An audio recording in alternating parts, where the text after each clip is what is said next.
docência e o professor João como docente da turma de fato.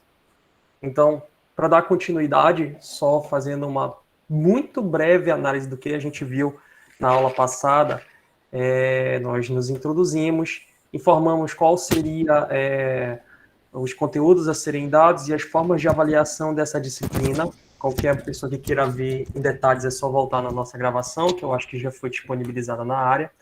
Falamos um pouco sobre características de 5G, certo? Apresentamos a ideia do que seria um sistema Massive MIMO e falamos brevemente, ou introduzimos as ideias das tecnologias emergentes que nós planejamos abordar nesse curso, incluindo rede Self-Free Massive MIMO, rede Massive MIMO com Beam Space e superfície refletiva inteligente.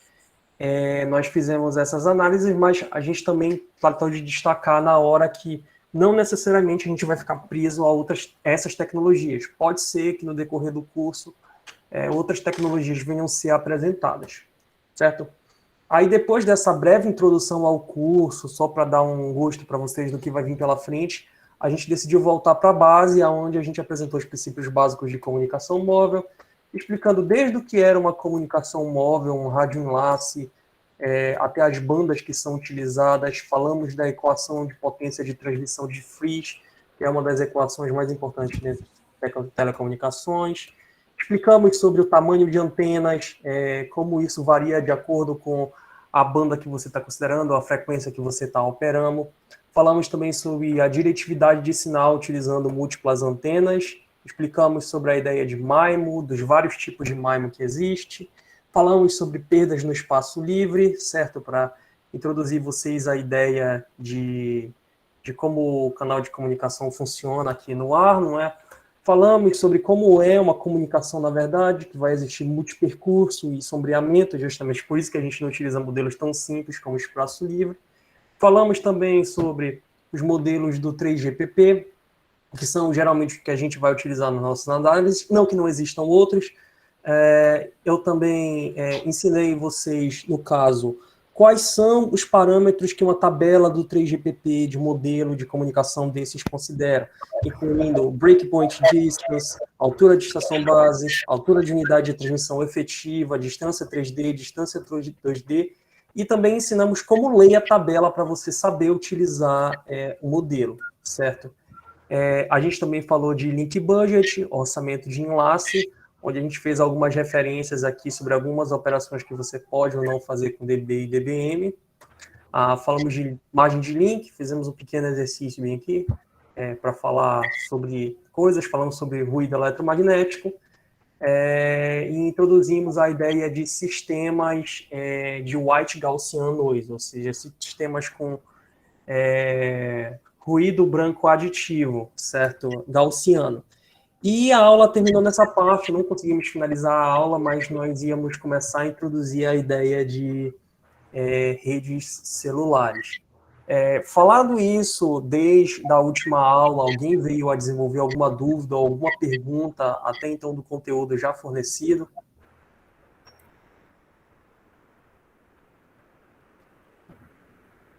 Bom, por enquanto, não. Por enquanto, não, certo. Então, certo. Até então a gente falou de comunicação móvel, de uma penca de coisas, mas a gente não falou de como isso é implementado na prática. Essencialmente, quando você fala de comunicação móvel, você vai utilizar um enlace sem fio de rádio, como a gente falou anteriormente.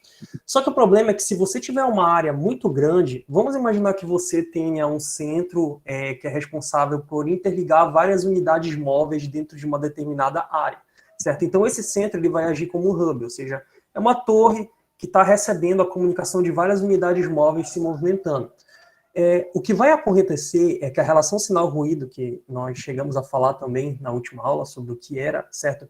Ela vai se tornar pior conforme for maior a distância, porque ela, querendo ou não, é diretamente proporcional à distância, já que ela também é diretamente proporcional às perdas de canal que você tem. E em algumas situações, você vai ter usuários que vão ter uma relação sinal-ruído muito ruim. Então, quando você está tentando cobrir uma área de comunicação muito grande, não adianta fazer uma rede de um mundo só, ou seja, uma rede que tem um nó, que interconecte todos os usuários e que essa rede cubra toda a área de uma vez só. Pode ser, problemático fazer isso, porque a SNR vai ficar baixa e, consequentemente, a sua capacidade também vai ficar baixa. Então, qual foi a solução para que sistemas de comunicação móveis pudessem ser efetivamente implementados? Foram as redes celulares. Elas são chamadas assim porque elas são compostas por células. São sub-áreas dentro de uma área maior, cada uma contendo uma estação base, que vão atender os usuários dentro de sua área designada. Essas estações base podem ser aéreas, terrestres, podem ser até marítimas, de vários tipos. O modo mais comum, o modelo mais comum é o modelo terrestre, que a gente vê, são aquelas torres, ou se você prestar atenção no topo dos prédios dos edifícios, você costuma ver também várias NodeBs ou várias estações bases instaladas. Então, essas estações base, elas vão cobrir os usuários só dentro da área que é designada a elas. Não sei se vocês conseguem ver meu mouse ou não, mas é basicamente isso, certo? E, essencialmente, elas vão desconsiderar que qualquer coisa além da área de cobertura delas exista. E, fazendo isso, elas conseguem melhorar muito a SNR. Anteriormente, eu teria uma SNR que se degradaria bastante com a distância. Agora, ela ainda degrada bastante com a distância, mas o usuário que estiver longe de uma determinada estação base, a verdade é que ele vai ser atendido por outra, porque ele vai estar na área de cobertura dela. Isso aqui foi o que possibilitou a implementação de redes móveis como nós conhecemos hoje em dia.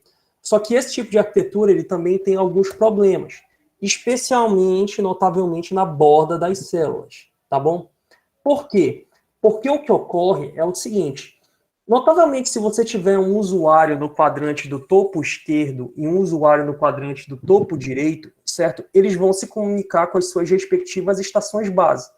Mas, se os mesmos recursos forem utilizados, o que vai acontecer é que pode acabar de um usuário na área de uma estação base acabar interferindo no outro, certo? Isso é especialmente problemático nas bordas do cenário, ou nas bordas das células, como nós podemos ver por aqui. E isso é um ponto importante a se destacar, porque até então a gente falava muito de SNR, que era a relação sinal-ruído. Que se aplica bem até para esse tipo de sistema aqui, que seria uma rede de um mundo só. Mas quando a gente estiver falando de sistemas celulares, é importante a gente falar de SINR, que é a relação sinal-ruído-interferência. Então, agora, além do ruído, vai existir mais uma fonte de sinal indesejado, que é a interferência. E a gente vai prestar atenção, eventualmente, que a interferência ela acaba sendo muito mais danosa que o ruído. Porque, querendo ou não, o ruído, ele é uma coisa só. Ele, claro, tem várias fontes, como eu expliquei, acaba tendo aquele comportamento gaussiano branco na maioria das vezes, mas a interferência pode ser mais danosa porque, por vezes, ela trabalha com o mesmo tipo de dado que a gente está querendo transmitir para o nosso usuário, certo? Posteriormente, a gente vai ver técnicas de como combater essa interferência. Então, essa é a ideia de redes celulares que a gente vai estar trabalhando daqui para frente, certo? Falado isso, a gente vai falar um pouquinho agora sobre como funciona a modelagem de canal em sistemas celulares. Para essa parte eu vou deixar a Dainara falar, porque a gente tinha combinado que ela ia falar disso aqui, tá bom? Aí... Tá bom. Boa tarde a todos. No caso, eu vou tentar falar um pouco mais da modelagem quando a gente tem múltiplos percursos, né? Como a gente já foi falado, né? O canal sem fio entre o transmissor e o receptor, ele pode ser uma linha divisada direta ou pode ter também outros componentes que estão levando o nosso sinal até o receptor na linha divisada não direta. Tem também outros efeitos, que são sombreamento, né, que nem o André já falou, quando o sinal está bloqueado por objetos do ambiente. E quando a gente tenta modelar a nossa perda de canal em um sistema como esse, acho que pode passar agora, André, a gente pode modelar esse desvanecimento, né, nosso decaimento do canal, em duas categorias, né? A categoria do Large Scale Fade, que seria o desvanecimento de canal que não varia tão rapidamente. No caso, é a perda do canal de acordo com a distância que ele propagou ou a frequência que está sendo utilizada para transmitir. E também o nosso sombreamento, ele pode ser como um Large Scale Fade, né? Agora, quando a gente tem múltiplos percursos se somando, eles vão se sobrepor e eles podem se reforçar ou podem se cancelar, e isso vai causar pequenas variações na intensidade do nosso sinal, né, no nosso canal de propagação. E isso é um efeito que ocorre devido ao ter múltiplos percursos de propagação. Então, nessa figura, a gente mostra rapidamente que o nosso canal ele varia rapidamente em torno do nosso ganho de larga escala, né? Tem várias, ele fica o canal de propagação quando tem múltiplos percursos, ele fica essa curva tracejadazinha mais fina, né? Ele varia bem rapidamente, tem esse comportamento. Acho que pode passar. E como a gente modela, né, o nosso múltiplo percurso? Então, para isso, eu vou mostrar um cenário mais simples. Eu vou considerar que a nossa linha divisada está bloqueada e que a gente vai ter L percursos que estão levando, não são linha divisada, né, non-line of sight, que estão levando o nosso sinal do transmissor ao receptor. Cada percurso ele vai ter uma distância de propagação diferente, no caso pode ser DI ou DL, de acordo com o número de propagação, o número de canais que a gente tem. E eles ocorrem devido a gente ter objetos nesse ambiente que estão causando o nosso espalhamento, né? E como a gente modela esse sinal, né? A gente pode considerar que esse canal ele é a soma da contribuição de cada percurso, né? Esse canal G, bem aqui, ele vai ser a soma da contribuição de cada um desses percursos, em que αi seria o ganho, né? A intensidade desse canal, de acordo com a distância que ele percorreu, né? Também depende disso. E também, como esses sinais se propagam na velocidade da luz, cada percurso vai ter um atraso diferente. Como a gente já viu, esse atraso, ele depende da distância que a gente está propagando e ele pode ser relacionado nesse ganho de canal com a nossa fase desse nosso canal, né? 2π vezes a distância que eu percorri. Essa distância de referência ela é usada simplesmente como sendo nosso tempo de amostragem, né? E com isso a gente pode ter que esse nosso canal vai ser essa soma de cada uma da contribuição de cada um desses canais. Aí pode passar. Só para vocês lembrarem, lembra daquilo que eu falei, que um deslocamento de fase é equivalente a um deslocamento de tempo. Se vocês lembrarem de Fourier lá, acaba vindo daí também, tá bom? Sim. Aí, para visualizar como seria a magnitude desse canal, a gente vai considerar um exemplo simples, né? Vamos considerar um exemplo que o ganho do canal está normalizado, né? 1/L, cada percurso. E a fase, como ela depende da nossa distância percorrida, a gente pode considerar que a nossa fase ela nunca vai ser um valor maior que 2π nem menor que 0, né? Ela vai ser um valor entre 0 e 2π. E como o nosso comprimento de onda ele geralmente é uma grandeza pequena, por exemplo, em 3 GHz a gente está com 10 centímetros, a diferença de percurso, né, de cada percurso, comparada com o nosso comprimento de onda, ela vai fazer com que eu possa ter qualquer valor de fase possível entre 0 e 2π. E cada percurso, ele vai ter um valor entre 0 e 2π diferente. E essa fase, então, ela pode ser modelada como uma variável aleatória uniforme entre 0 e 2π, né? A probabilidade de que cada percurso tenha um valor entre 0 e 2π é igual. Com isso, a gente pode verificar qual seria a nossa função de distribuição cumulativa da magnitude do canal, né? E só relembrando, não sei se vocês ainda lembram, o que é uma função de distribuição cumulativa, né? No caso, ela representa a probabilidade em que algum valor no determinado eixo x seja menor do que ele, né? No caso, como exemplo bem aqui, a gente tem 40% de probabilidade que a nossa magnitude do G, né, a magnitude do canal, seja menor que esse xzinho, assim, aproximadamente 0,8, 0,9. E a gente plota essa função de distribuição cumulativa para 3 valores de percursos, né? L igual a 2, que é essa tracejada em preto, L igual a 8, que é a vermelha, e essa azulzinha, ela representa quando o L tende ao infinito, que ela tem uma distribuição muito conhecida, né? Não sei se você já ouviu falar, mas ela é conhecida na literatura que é chamada de Rayleigh-Fairy, né? O Rayleigh-Fairy, ele basicamente é uma gaussiana, quando a gente tem na parte imaginária, e uma gaussiana na parte real. E, no caso, a magnitude, ele vai tender a uma distribuição de Rayleigh. E o que a gente observa é que quando a gente tem L igual a 2, né, a gente tem esse comportamento que não é muito parecido com essa curva em azul. Mas já em L igual a 8, a gente consegue verificar que elas são muito próximas, né? A gente está com 8 percursos, mas ela já está muito próxima de quando a gente tem infinitos percursos de propagação. Ou seja, a propulação múltiplo percurso, já com 8 percursos, ela já pode ser aproximada como uma distribuição de Rayleigh. Então, esse é um modelo de canal que a gente utiliza bastante para mostrar o nosso small scale fairy, né? Para modelar o nosso small scale fairy, essa distribuição de Rayleigh. Que a gente pode ver nessa figura, ela tende a ser bem aproximada corretamente por essa distribuição. Aí, pode passar, André. E aquela lá a gente viu na figura, né, mostrando na prática, né, visualmente, que são parecidas. Mas a explicação teórica, ela vem do limite central, né?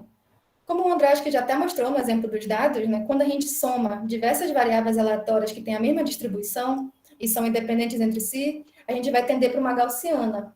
Então, isso ocorre também no nosso canal, que é múltiplo percurso. A fase era uma variável uniforme, né? E a parte real pode ser aproximada como uma gaussiana e a parte imaginária pode ser aproximada como uma gaussiana. Com isso, o nosso canal, ele tende a ser uma gaussiana complexa, né? Em que a variação vai ser em termos do nosso ganho de canal. Lá estava normalizado, mas ele vai ser o nosso ganho de larga escala, né? Ele vai variar em torno do nosso ganho de larga escala, ou seja, ele vai ter uma variância beta. E ele só é chamada dessa distribuição de Rayleigh porque a magnitude tem de uma distribuição de Rayleigh, né? Então, é mais ou menos essa a explicação teórica. Pode passar. E quais seriam os problemas que ocorrem, né, quando a gente tem uma distribuição de Rayleigh, né, esses múltiplos percursos? É que o nosso canal ele varia no tempo, né? No caso, ele é aleatório. E isso a gente pode verificar que em algumas vezes a magnitude do canal ela vai estar boa, e em outras situações ela pode estar muito ruim, que é o deep fade, né? E essas variações no canal, elas são imprevisíveis. Uma hora o nosso canal está com uma boa qualidade, uma hora ele não está. Então, isso a gente requer alguns esquemas, algumas situações para a gente tentar combater isso, né? Tem que ter estimações mais regulares, né, da estimação desse ganho de canal. Acho que era basicamente isso. O André pode continuar agora. Tudo bem. Obrigado pela pequena participação aí, Dainara. Então, pessoal, essa parte é a parte de modelagem de canal. Vocês tiveram alguma dúvida? Podem falar, não tem problema. Sim. Apresentou um pouquinho de matemática pela primeira vez, pode ser que algumas pessoas tenham ficado confusas. Houve alguma dúvida ou não? Está tudo certo? Houve algum problema no entendimento? Estou aguardando a resposta de vocês. Tá tranquilo, Bruno. Perfeito. Então tá. Explicado como nós modelamos um canal, que é basicamente modelando como uma gaussiana também, essencialmente, certo? Então, eu queria só abrir espaço para nós fazermos uma pequena observação, certo? Qual é a observação? É que geralmente a gente também modela o canal... Eu vou explicar isso mais para frente, é melhor do que explicar agora. Desculpa, posteriormente eu explico, tá bom? Mas depois eu faço essa observação. Então, falando do canal, falando de todas as características que a gente falou anteriormente, por fim, eu gostaria de falar de modulação. O que é a modulação? Como eu falei anteriormente, o sinal desejado ele é transmitido através de uma onda de radioenlace, ou seja, uma onda eletromagnética, que ela é deformada propositalmente. Essa deformação proposital para transmitir informação é o que a gente chama de modulação. Notavelmente, o primeiro tipo de modulação mais simples que a gente pensa quando vem à cabeça é a modulação analógica. Qual é a característica da modulação analógica? O próprio sinal que você deseja transmitir é diretamente colocado sobre o canal. Essa é a ideia, uma das partes básicas de modulação analógica. Então, a minha voz, ela seria transmitida de acordo com a variação do sinal que representa a minha voz, diretamente para o canal, certo? Aqui eu apresento um exemplo de uma modulação AM, ou seja, uma modulação utilizada em sistemas rádio AM, por exemplo. Como funciona essa modulação? Basicamente, você vai ter um sinal desejado, certo? Que vai ser somado a uma constante, tá bom? Que vai ser multiplicado a uma onda portadora. Essa onda portadora, ela vai estar sobre uma frequência portadora FC e ela pode ter um deslocamento de fase φ aqui, certo? E o que nós vamos prestar atenção que ocorre é o seguinte, você tem o seu sinal mensagem, que seria o sinal M de T, a gente consegue ver pela figura como ele seria, você tem o sinal da onda portadora. Essencialmente, quando esses dois são multiplicados, ou quando eles são multiplicados e há uma soma com uma constante bem aqui, o que vai acontecer essencialmente aqui, esse sinal mensagem ele vai ser deslocado até uma determinada amplitude e que o nosso sinal portador ele vai ser encaixado entre o nosso sinal desejado, como a gente pode perceber do que vira o sinal desejado aqui abaixo, certo? Também a gente pode dizer o seguinte, se vocês pensarem de forma simples, por que isso funciona? Isso funciona pela seguinte característica. Se vocês lembrarem, uma multiplicação no tempo é equivalente a uma convolução na frequência, certo? Então aqui a gente está fazendo uma multiplicação no tempo. Então você tem um sinal desejado que vai ter uma determinada largura de banda I, e ele vai ser multiplicado no tempo com uma onda portadora senoidal bem aqui, que quando convertendo para o espectro de frequência tem um comportamento que é de impulso, certo? E esse impulso ele vai ficar na frequência portadora FC. O que vai acontecer é que você vai convoluir o seu sinal desejado com esse impulso na portadora FC. E quando você convoluir, ou na visualização da frequência, isso é porque você está fazendo uma multiplicação no tempo, não é? Você vai acabar deslocando o seu sinal desejado até uma frequência, até a frequência portadora. Então, está aqui a visualização dentro do que ocorre na frequência e a visualização do que ocorre no tempo, certo? E como nós podemos fazer para demodular esse sinal? Para demodular esse sinal, notavelmente, é só multiplicar ele novamente com a própria portadora, certo? E depois de multiplicar ele com a portadora, você vai ter que fazer o que a gente chama de, eu esqueci o nome, mas basicamente juntar os pontos, porque você vai fazer um corte e quando você juntar os pontos, você vai ter uma representação do seu sinal original, tá bom?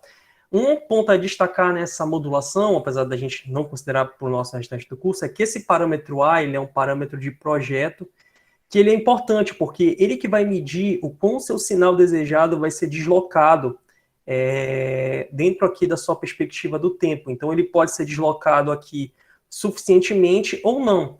Se você deslocar esse sinal muito pouco, por exemplo, para cima, o que vai acontecer é que a parte superior e inferior dele podem acabar se entrelaçando e o sinal que vai ser transmitido, no fim das contas, vai ser necessariamente diferente daquele que você queria transmitir. Consequentemente, você não vai conseguir receber o sinal que você queria, certo?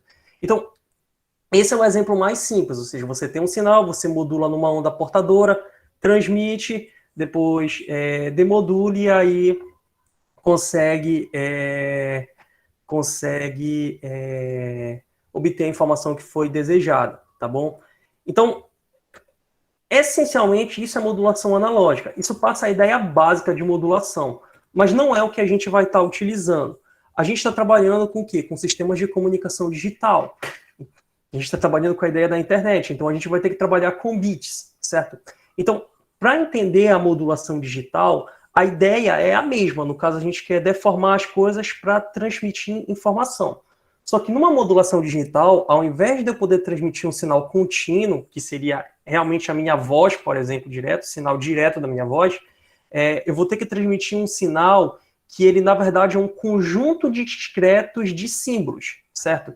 É um conjunto de sinais discretos de símbolos, que geralmente vão estar mapeados a sequências de bits para a nossa situação, tá bom? Então, agora eu não transmito mais um sinal contínuo. Eu tenho que pegar a minha voz, tirar amostras dela, digitalizar o meu sinal a partir dessas amostras, e aí, a partir do sinal digitalizado, eu vou verificar qual vai ser a sequência de símbolos que eu vou ter que usar para transmitir, o que vai depender da quantidade de símbolos que o meu sistema utiliza, certo? E depois disso eu vou realizar a minha transmissão. E a demodulação ela também vai ter que desfazer todo esse processo. Ela vai receber o sinal, verificar quais foram os bits transmitidos. Depois, se eu quiser saber o que era isso em formato de voz, eu vou ter que retransformar esse bit para voz de novo. Então, essencialmente, quando a gente está falando de modulação digital, é isso, você vai ter um conjunto discreto de símbolos. Aqui, por exemplo, eu estou falando da modulação digital mais simples que se tem, que, por exemplo, é a Pulse Amplitude Modulation, ou seja, a modulação por amplitude de pulso. Como vai funcionar? Os meus símbolos discretos aqui, eles vão ser valores, ou seja, níveis de amplitude, no caso, -3, -1, 1 e 3, certo? Que vão representar sequências de bits. Aqui eu coloquei uma sequência natural, olha. -3 representa a sequência 00, -1 representa a sequência 01, 1 representa a sequência 10, 1, 0, estou em binário bem aqui, e 3 representa a sequência 1, 1, tá bom? E com isso eu vou formar também o que a gente chama de constelação. O que seria uma constelação? Isso seria uma representação do conjunto de símbolos que eu estou utilizando para fazer a minha transmissão. Então aqui a gente pode prestar que a minha constelação ela é composta por esses símbolos nesses níveis de amplitude, tá bom? Diferentes tipos de modulações vão utilizar diferentes constelações. Mas só para vocês terem uma ideia do que a gente está querendo falar bem aqui, vamos supor que eu falei aqui, algum software amostrou a minha voz a partir desse conjunto de amostras. O meu sinal foi digitalizado para uma sequência de zeros e uns, certo? Então ele é um sinal binário, e eu quero transmitir ele. E o que eu quero transmitir, no fim das contas, é 10, 1, 1, quer dizer, 1, 0, 1, 1, 1, 0, 0, 0, 1, 0, 0, 0, 1, e assim sucessivamente. Vocês vão prestar atenção que, no fim das contas, para mim fazer essa transmissão, eu vou ter que seguir uma sequência que é lógica. Por exemplo, primeiro eu vou ter que botar 10 que está aqui na frente, né? Então estou botando 1, aí depois eu vou ter que botar 11, eu vou ter que botar 3 bem aqui, aí depois eu vou ter que botar o que de novo? 1, 0 de novo, né? Então é o 1 mais uma vez, depois o 0, 0 eu vou para -3, tá bom? Então essa é a ideia. Então eu estou transformando essa sequência de bits para cá, certo? Para um sinal que teria a ser transmitido de forma digital, só para vocês entenderem. Eu não sei se a minha explicação foi muito boa, estou pensando bem aqui, mas ficou alguma dúvida em parte de vocês sobre o que é uma constelação, sobre por que a sequência binária foi mapeada para esse símbolo ou alguma coisa do tipo? Alguma parte de modulação, alguma dúvida também até então? E André? Oi. Licença, será que tu podia explicar rapidinho, só essa associação que tu fizeste a esses símbolos aqui, por favor? E na constelação também? É o seguinte, tá bom? Presta atenção. Quando a gente está falando de modulação digital, a gente quer transmitir sinais digitais. Sinais digitais são basicamente sinais que são binários, eles são sinais de zeros e uns. Até aí tu entende? Certo? Sim, tranquilo. Beleza. Quando a gente está numa modulação analógica, eu posso transmitir um sinal contínuo, ou seja, ele pode ter qualquer amplitude. Isso significa que eu posso transmitir qualquer sinal, entendeu? Quando eu estou transmitindo um sinal digital, eu não tenho que fazer isso. Eu tenho que ter um conjunto discreto. O que é um conjunto discreto? É um conjunto que ele não é contínuo. Ele vai ter valores bem definidos. E além de ser um conjunto discreto, eu não botei bem aqui, ele é um conjunto finito também. Eu não tenho uma quantidade infinita de símbolos. Eu vou ter um conjunto de símbolos que eu vou poder utilizar. E eu, como projetista do meu sistema, vou poder escolher um esquema de modulação ou um esquema de símbolos aí para representar diferentes sequências binárias. Até aqui, tu entendeu? Sim, entendi. Aqui eu estou representando um exemplo de uma modulação que é Pulse Amplitude Modulation, ou seja, modulação por amplitude do pulso. Essencialmente, a gente vai estar trabalhando com pulso. O que é um pulso? Um pulso é isso bem aqui que tu pode prestar atenção, olha. Não sei se tu está vendo meu mouse, não sei se vocês conseguem ver. Ele tem um começo, ele cresce, ele tem esse formato retangular e desce. Prestou atenção? Aqui, no tempo. Entendeu? Oi? Cortou. Eu entendi, eu tô conseguindo ver. Tá, então teve essa ideia do pulso, certo? Então, o que eu vou mexer aqui para representar o meu símbolo? Eu vou considerar diferentes amplitudes desse pulso para representar o meu símbolo. No caso, eu como projetista decidi que a amplitude -3 vai representar a sequência de bit 00. A amplitude -1 vai representar a sequência de bit 01. A amplitude 1 vai representar a sequência de bit 10 e a amplitude 3 vai representar a sequência de bit 11. Entendeu? Ah, entendi. Então, no caso, foi uma escolha particular sua, né? Foi uma escolha. Agora, geralmente, eu vou falar disso já, mas deixa eu continuar. E a constelação é só a representação disso, ou seja, é o conjunto de amplitudes que eu posso escolher, entendeu? Só para ficar claro. Então, essa é a ideia. É uma coisa que foi escolhida realmente. Agora, isso que eu coloquei bem aqui também é o que a gente chama da escolha canônica para modulação de pulse amplitude modulation, para essa amplitude, que geralmente não tem valor aqui em 0, certo? Ela começa a partir de 1 e menos 1, tanto para o negativo quanto para o positivo, e ela cresce de 2 em 2, certo? Então, por exemplo, se eu estivesse trabalhando com um sistema que tivesse 3 bits ao invés de 2, eu teria que ter quantos símbolos? Ó? Aqui eu estava com 2 bits por símbolo, então é 2 elevado a 2, por isso que eu tive 4 símbolos, tu entendeu? Se eu tivesse 3 bits para que cada símbolo representasse, seria 2 elevado a 3. Aí eu precisaria de 8 símbolos. Eu teria que ter o símbolo menos 7, menos 5, menos 3, menos 1, 1, 3, 5 e 7. Entendeu? Entendi, sim, entendi. Pois é, isso seria a escolha canônica para modulação de amplitude de pulso, certo? Só que o que ocorre é o seguinte, por que a gente faz isso? Porque fica muito fácil para o demodulador ou para o receptor que está lá do outro lado, para quando ele receber esse sinal, ele verificar o que foi. Porque ele só olha a região que o pulso está. Vamos supor que... Não sei se tu vê meu mouse. Tu vê meu mouse? Consigo ver, sim. Vamos supor que ele esteja aqui, nessa posição. Ele vai saber que o símbolo, mesmo que ele esteja um pouco embaixo ou um pouco em cima, o que pode acontecer devido ao ruído, como a gente viu anteriormente, ele vai saber que o sinal que foi transmitido, no fim das contas, foi 3, que representa 1, entendeu? Porque ele caiu dentro dessa região aqui. Tu tem pequenas regiões de decisões quando tu usa modulação de amplitude por pulso, entendeu? Sim, entendi. Perfeitamente. Então, essencialmente, só para lembrar vocês, quando eu falei de ruído, vou ter que voltar para caramba bem aqui, mas eu acho que eu falei em algum lugar. Ele podia distorcer o sinal que tu recebe, ó. Ou ele podia distorcer muito ou pouco. Por exemplo, aqui eu tenho um sinal do tipo que é Pulse Amplitude Modulation, ele vai receber o ruído e olha como esse sinal ele foi deslocado. O teu receptor que está lá do outro lado, ele pode, às vezes, acabar decodificando o sinal real, ou interferência até mesmo que for muito forte, e mudar o sinal da região de decisão de interesse. Tu entendeu essa ideia? Uhum. Perfeitamente. Então, isso é uma modulação de amplitude por pulso. Agora, assim, modular por pulso, necessariamente, não é a única ideia. Aqui eu vou falar de algumas modulações binárias, só para vocês entenderem que nem necessariamente sempre eu tenho que mexer na amplitude. Por exemplo, eu tenho bem aqui, olha, modulações que são binárias. Ou seja, dessa vez eu não vou ter símbolos que vão transmitir 2, 3 bits. Não, cada símbolo vai ser só um bit. Ou é 0 ou é 1, só para facilitar, entendeu? A primeira que vocês viram já é um tipo de pulse amplitude modulation, modulação por amplitude de pulso, quando tem só 2 símbolos, tá bom? Mas também tem o que a gente chama de amplitude shift keying, entendeu? No caso, eu tenho uma onda portadora, certo? E quando eu estiver transmitindo com um determinado símbolo, essa onda portadora vai ter uma determinada amplitude. Quando eu botar outro símbolo, ela vai ter outra amplitude.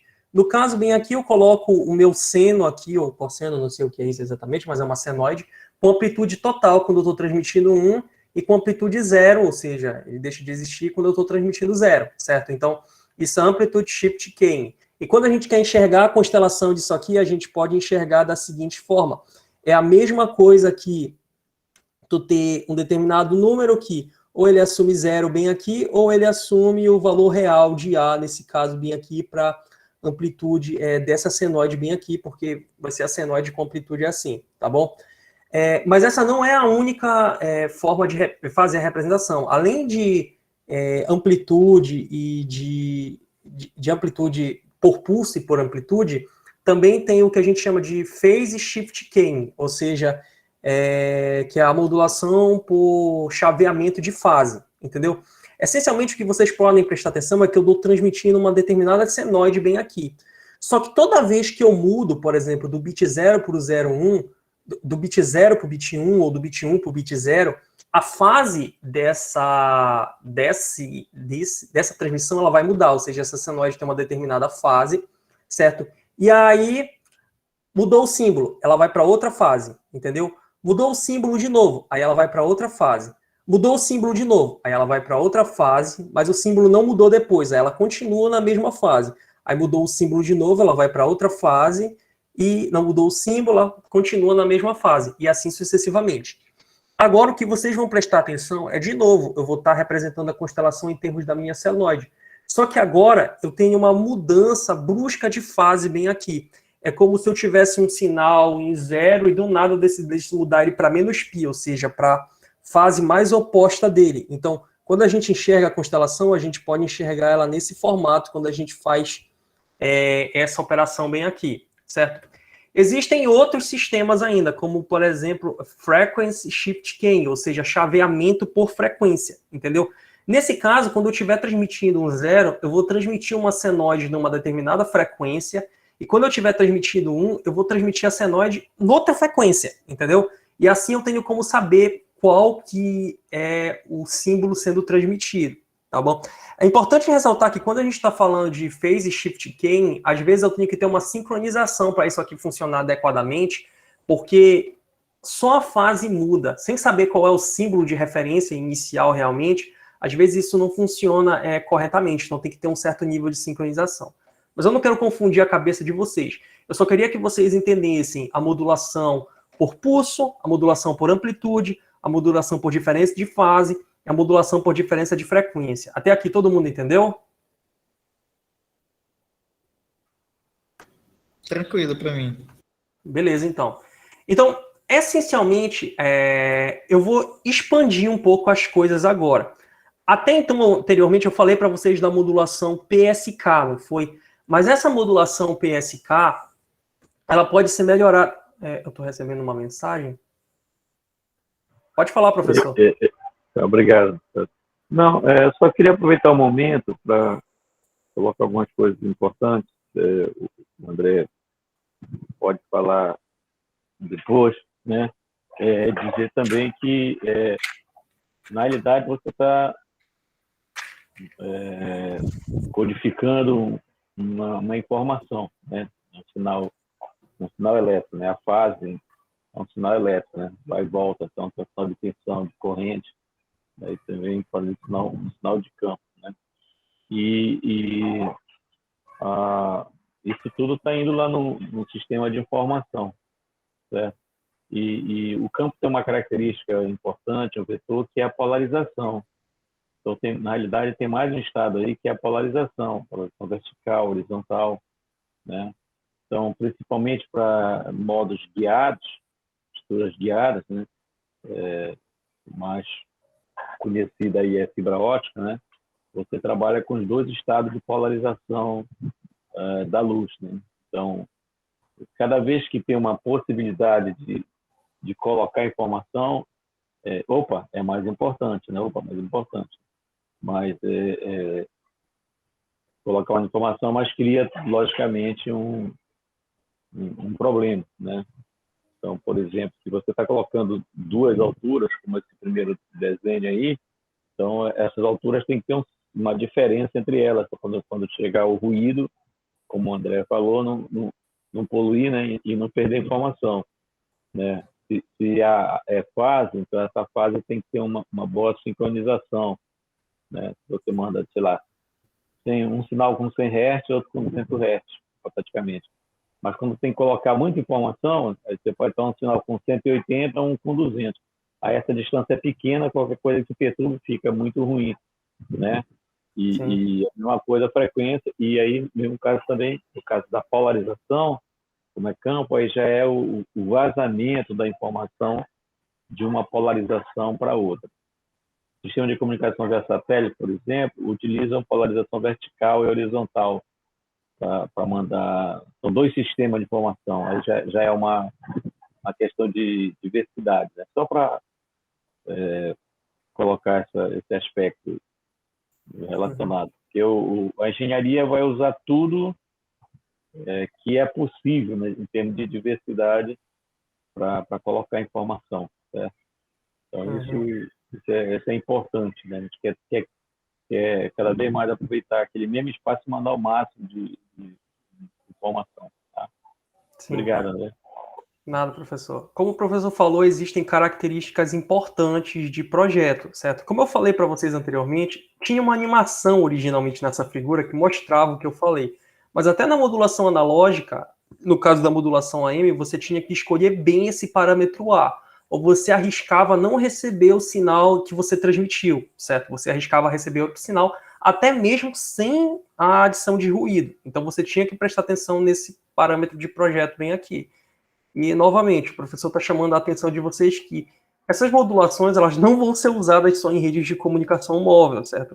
Elas vão ser usadas em tudo que a gente quer comunicar, até mesmo estruturas guiadas como a fibra óptica, como ele falou, elas são usadas em cabo também, etc.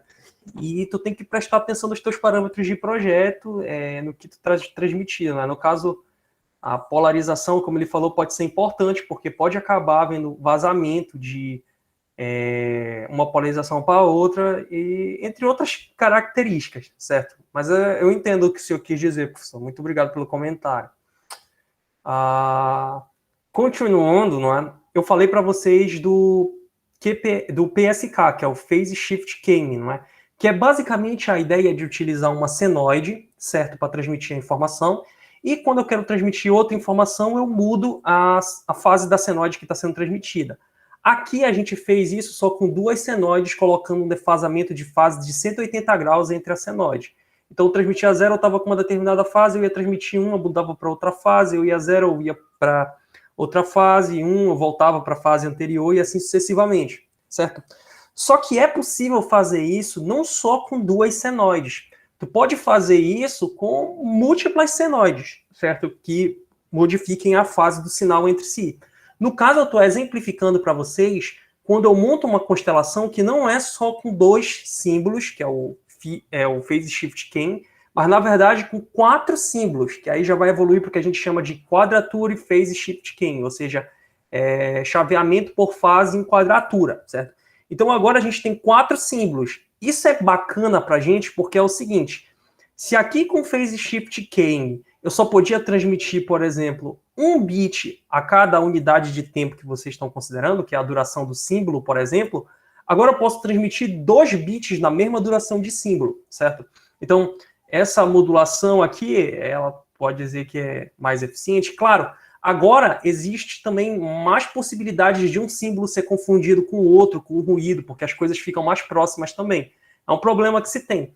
Mas, essencialmente, eu vou ter um bit nessa posição de fase, uma sequência, um símbolo na posição de fase que eu botei vermelha bem aí, outro bit defasado de 90 graus, outro bit defasado de 180 graus, outro símbolo, e outro símbolo defasado de 270 graus, certo?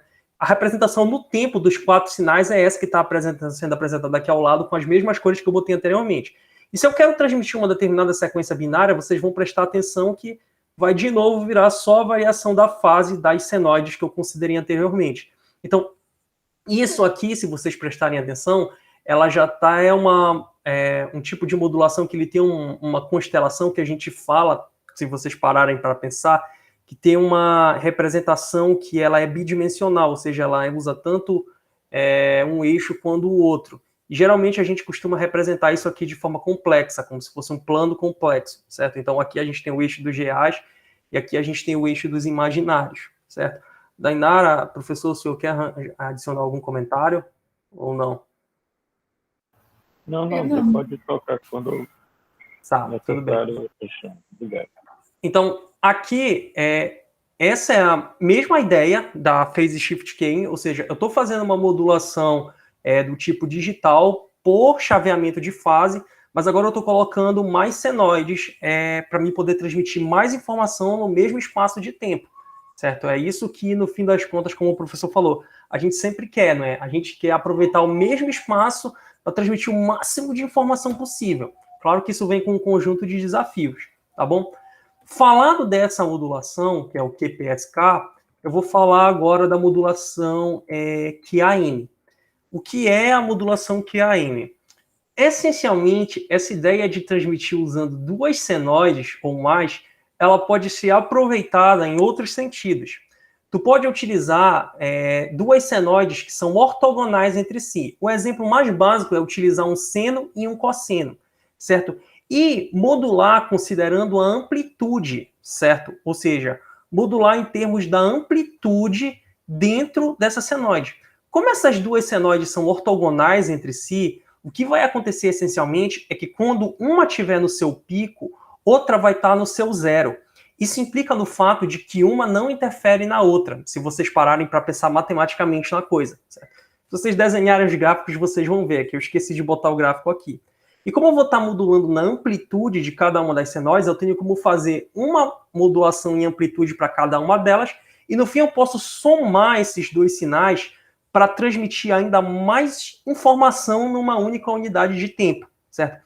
Para isso, a gente chama de modulação por amplitude em quadratura, ou quadratura em amplitude modulation, que é a modulação QAM, certo? Então, você vai ter um determinado sinal XI e um sinal XQ, que geralmente na literatura são chamados de sinais em fase e em quadratura. Esse XI é o in phase e o XQ é o in quadrature, certo? E aí você vai passar por um mixer, ou seja, ele vai multiplicar um sinal que vai ter numa onda portadora que vai estar numa determinada fase, certo? Que é senoidal, e o XQ vai multiplicar também por uma onda portadora, mas que vai ser ortogonal à onda portadora anterior, certo? Ou seja, vai estar na mesma frequência, o que só vai mudar bem aqui é considerações de fase, tá bom? E no fim você vai somar esses dois sinais para obter o seu sinal QAM, certo? Então, novamente, isso é mais uma forma de colocar ainda mais informação num determinado espaço de tempo para você transmitir, certo? Sendo que a modulação QAM, ela é interessante, ou comumente usada na prática, porque ela permite um grau de liberdade bem grande em como você vai montar a sua constelação. Por exemplo, você tem constelações do tipo 16 QAM, ou seja, são constelações que elas vão ter 16 símbolos. Por quê? Porque você está transmitindo numa determinada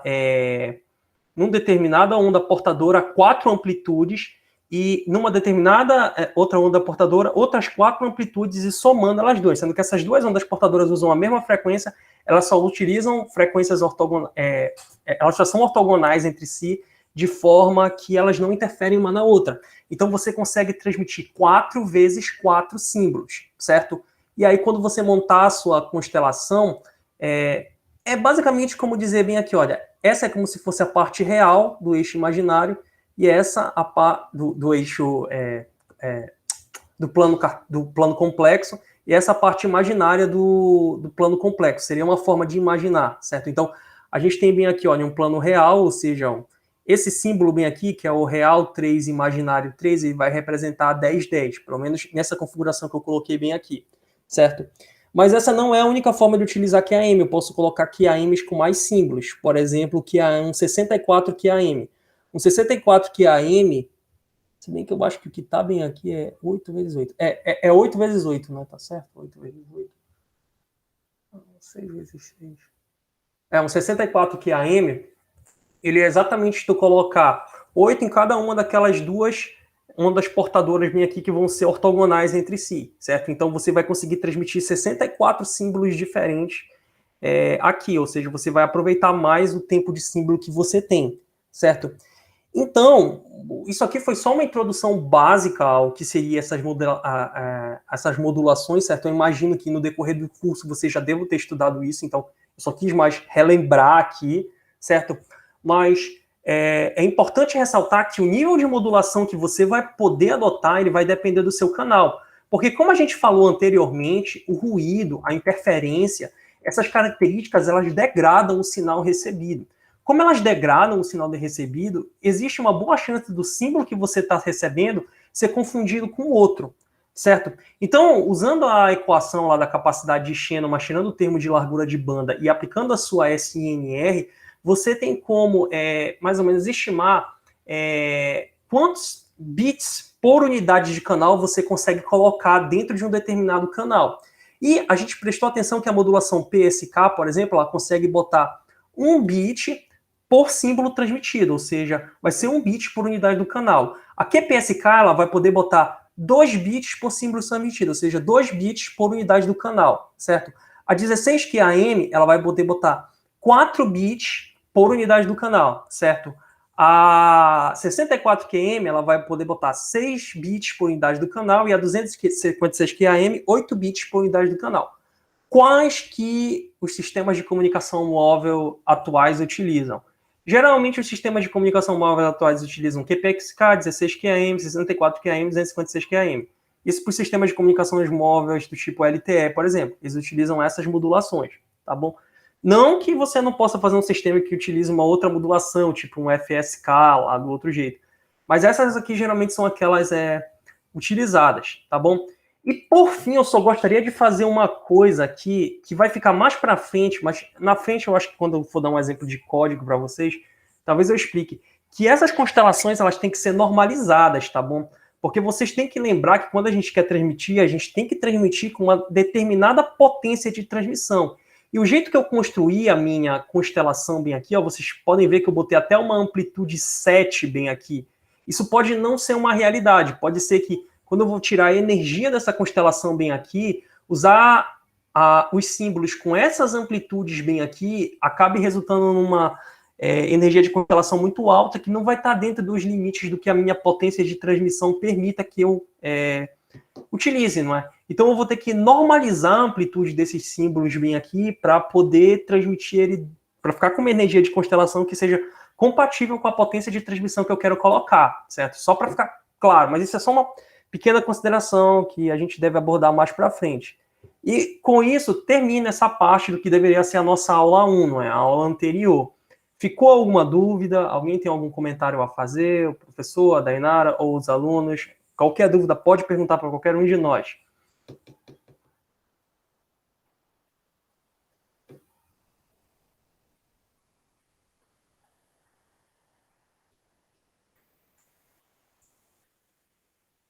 Bom, aparentemente não, né? Ninguém falou nada. Beleza. Ah, não, o Guilherme Maia falou que está tranquilo e o André Nogueira também. Beleza. O Matheus também. Tá. Então, eu vou parar de compartilhar essa aula porque eu vou passar para a nossa aula 2, certo? Essa aula 1 era para terminar na aula passada, mas infelizmente a gente começou um pouquinho atrasado, não teve como, certo? Tá.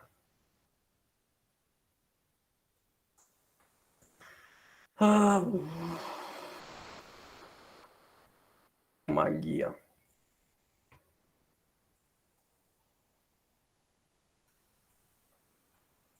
Beleza. Agora que a gente já falou dos princípios fundamentais de comunicação móvel, a gente falou de multipercurso, modelos de canal, como modelar o seu canal com small scale phasing, falou de eficiência espectral, falou de ruído, a gente vai falar um pouco sobre sistemas celulares em específico. Mais especialmente como como modelar e melhorar o desempenho deles, tá bom? Então, só repetindo, como isso deveria ser outra aula, né? Vai ter algumas coisas que eu vou repetir bem aqui. Uma rede celular é nada mais, nada menos do que uma grande área, certo? Que ela vai ser dividida em pequenas áreas que vão ser chamadas células, onde você vai ter um ponto de acesso por célula que vai servir os usuários dentro daquela célula, tá bom? Então, isso é uma rede celular, como a gente já falou anteriormente, tá bom? E qual vai ser o sinal recebido por um usuário dentro de uma rede celular? Se você supor um sistema celular mais simples possível, ou seja, um sistema só com 2 células, e que tu tenha só um usuário por célula, o que vai acontecer vai ser o seguinte: você vai ter um sinal que vai ser resultado do sinal que vem da sua célula para você, ou seja, se você for o usuário 0, você vai ter o sinal que vai vir da célula 0 para você, tá bom? Você vai ter o sinal que vem da célula 1 para você, que é o que a gente chama de sinal interferente, e você vai ter o ruído, certo? Então, se eu adicionasse mais células bem aqui, você teria também mais somas de sinais interferentes e assim sucessivamente, tá bom? Então, essa é a ideia para quando tu tem o esquema mais simples, tá? Como a gente já falou anteriormente, o que a gente pode dizer é o seguinte: como é que fica os canais dentro desses sistemas celulares? Pelo que a gente já falou anteriormente, se você tiver uma propagação do tipo loss, o seu canal ele pode ser modelado diretamente pelo ganho de grande escala, que é nada mais, nada menos do que a perda de canal que você tem, certo? Então, para uma determinada perda de canal, você vai representar o seu canal pela raiz dela, certo? Então, é basicamente isso, tá bom? Agora, quando você tiver um canal que é do tipo N-Lois, o que vai acontecer é que você vai ter que adotar um modelo do tipo Rayleigh Fading, que a Dainara apresentou, ou seja, vai ser uma variável complexa, tá bom? Já é uma variável complexa? Já era para falar? Geralmente é uma variável aleatória gaussiana complexa de média zero e variância igual ao ganho de grande escala, tá? E, essencialmente, a média do canal, tanto em loja, a média de ganho do canal, tanto em loja quanto em loja, no fim das contas, vai terminar como ganho de grande escala, tá bom? Na prática, os canais eles vão ser uma mistura de N-Lois e loja, como a gente já falou anteriormente. Então, essencialmente é assim que ficam os canais, isso acaba sendo só revisão, desculpa apresentar, mas aqui, como eu falei, as aulas acabam se misturando um pouco. E, por fim, como estimar a capacidade dentro de um sistema desses, certo? O que eu quero dizer para vocês é o seguinte, a capacidade de um sistema celular, ela não é fácil de estimar, certo? De um sistema de comunicação móvel. Ela é geralmente desconhecida. Isso ocorre porque, embora o ruído seja geralmente independente do sinal desejado, a interferência não necessariamente é independente do sinal desejado. E se vocês voltarem lá naquelas equações de SNR que eu mostrei anteriormente, uma das considerações que eu fiz bem ali foi dividir uma variância. E para que essa variância funcionasse, para que eu pudesse dividir que a variância, eu acho que da multiplicação era igual à multiplicação das variâncias, as duas variáveis elas deveriam ser independentes entre si. Embora isso ocorra com o ruído, isso não necessariamente ocorre com a interferência, certo? No entanto, é possível adotar limites inferiores de capacidade, ou seja, qual seria a mínima capacidade possível que tu poderia atingir com isso. A gente pode fazer isso fazendo um canal com interferência, um canal discreto, com interferência e sem memória, certo? Esse canal desse tipo ele vai ter uma entrada, ele vai ter uma resposta ao canal, ele vai somar o ruído à interferência, sendo que num primeiro momento a gente... Oi. Eu não sei se você explicar o que é o canal com memória. Esse conceito. Oi, professor? Eu não escutei. Se tu explicasse o conceito de memória, canal com memória. Esse é um conceito novo, desculpa, não sei se... Um canal com memória. Você acabou de falar um canal com memória, se a turma está atenta ao que é isso aí, tá? Só para lembrar. Os canais em si, pessoal, eles vão ter uma determinada resposta em frequência. E essa resposta em frequência, ela, por vezes, pode acabar, de certa forma, atuando no como o teu sinal vai se comportar, inclusive numa propagação temporal, entre outras coisas. Ou não sei se eu estou explicando certo. Peraí, professor. Eu não te preocupa. Se o conceito não está na cabeça, anota aí, depois a gente explicar melhor, tranquilo. Não quis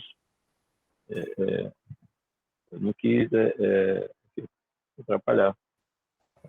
Só... Eu acho que isso está relacionado... Isso aí vai aparecer alguma hora numa formulação, né?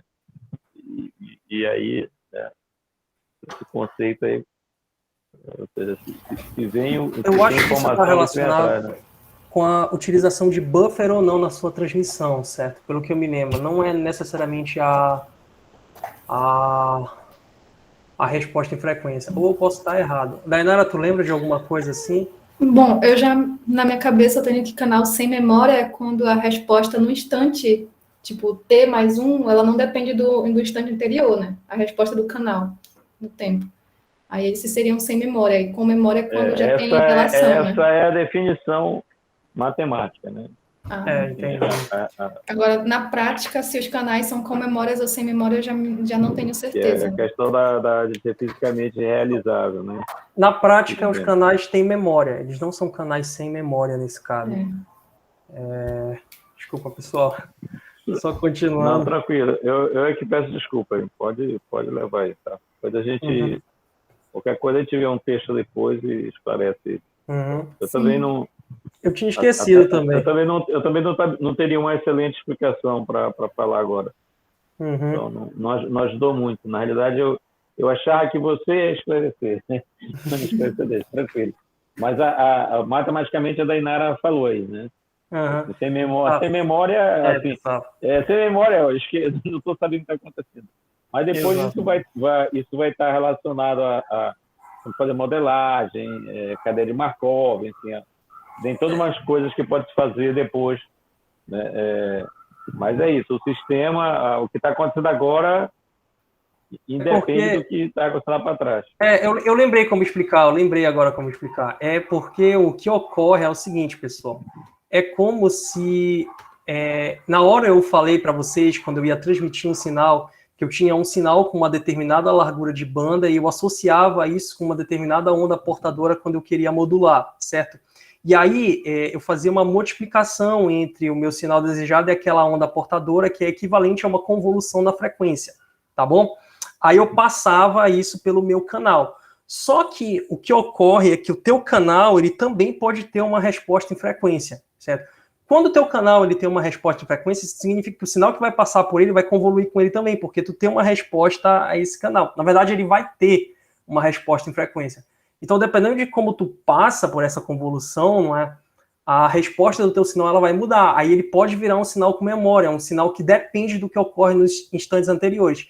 Quando ele vira um canal tecnicamente perfeito, ele vira basicamente uma resposta ao impulso, que nem a Dainara falou. Seria mais ou menos isso, né, Dainara? Acho que sim. Acho que está Pois correto. Pois é. Para Isso o que teu ocorre. compartilhamento. Caio, rapidinho, desculpa. Acho que é isso sim, André. Tá bom? Então, só para continuar, não sei, já voltaram a ver minha tela? Já está aparecendo. Já para continuar, se a gente estiver falando da capacidade de um canal de um canal determinístico, ou seja, de um canal Lodge. Lembra que anteriormente eu estava modelando o canal Lodge pelo próprio ganho de canal direto de grande escala e o canal N-Lodge, que era uma variável aleatória gaussiana complexa, certo? Se ele canal for determinístico, a capacidade dele ele vai ser maior ou igual do que 1 mais a potência de transmissão vezes o módulo do canal bem aqui, como a gente pode prestar atenção, dividido por ρV, que acaba sendo a potência dos sinais interferentes, certo? Porque isso aqui é ruído mais interferência, mais a tua variância do ruído, que é equivalente à tua potência do ruído. Isso aqui é nada menos do que a capacidade de Shannon, no fim das contas. Fica 1 mais a SNR, só que tu desconsidera o termo de largura de banda, ficando a capacidade por unidade de uso de canal, certo? Quando a gente passa para um canal que é a realização de uma variável aleatória, como é o caso do canal não determinístico, do canal N-Lodge, nesse caso, o que você vai ter que fazer é que você vai ter que tirar a média disso, sendo que você também vai ter que tirar a média a variância, na verdade, da interferência, certo?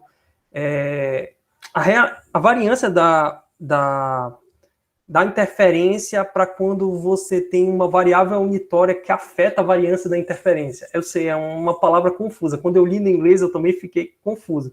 Mas é basicamente matemática, certo? No fim das contas, a gente vai chegar em equações melhores aqui para frente. E no fim das contas, isso vai ser equivalente a, na verdade, tirar uma média da sua equação de Shannon também, mais uma vez, tá bom? Só para ficar simples. Então, essencialmente, sempre vai ser, geralmente, as capacidades que a gente vai estar abordando nesse aqui, a média de log2 de 1 mais SNR, já que canais práticos eles não são determinísticos. Eles são sempre resultados da realização de variáveis aleatórias. A gente vai estar sempre trabalhando com log2 de 1 mais a SNR, certo?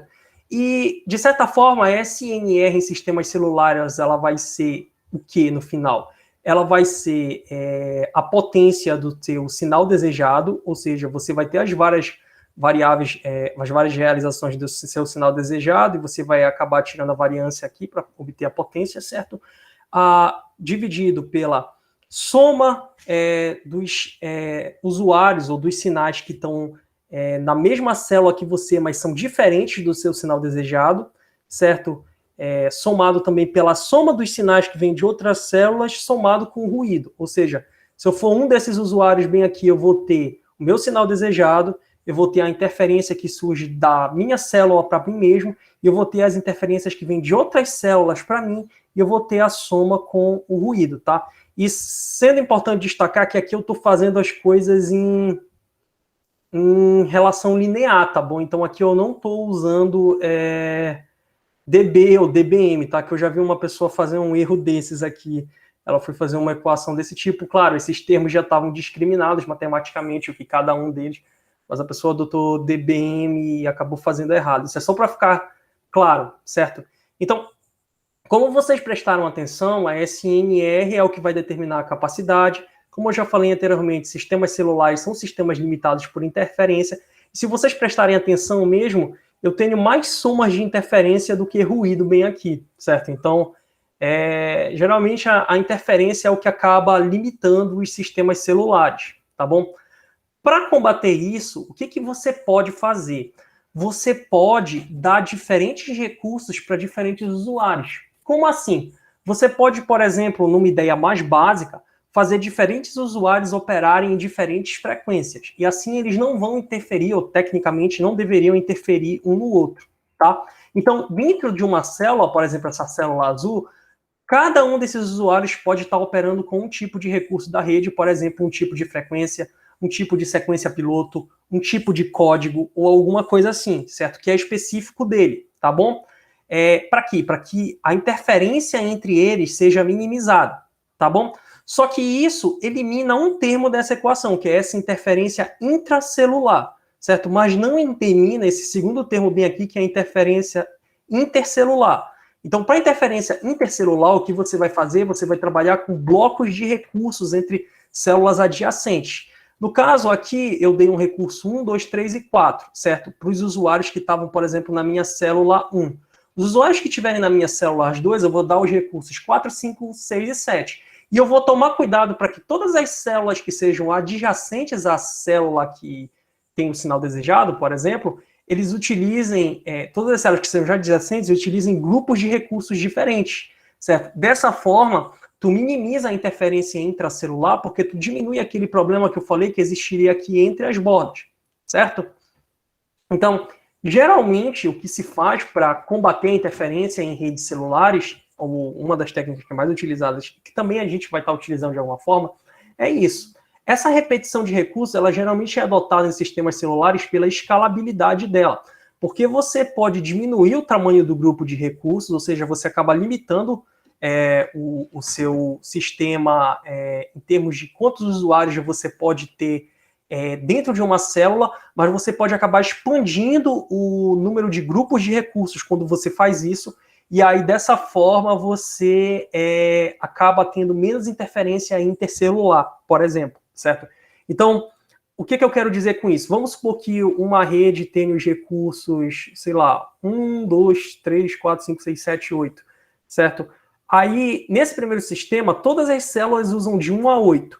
Nesse segundo sistema, que eu já tenho um fator de reuso de 2, as células vão utilizar as azulzinhas, os recursos de 1 a 4, e as amarelinhas, os recursos de 5 a 8, certo? Sendo que eu vou poder, consequentemente, atender 4 usuários por célula, só para ficar claro, tá bom?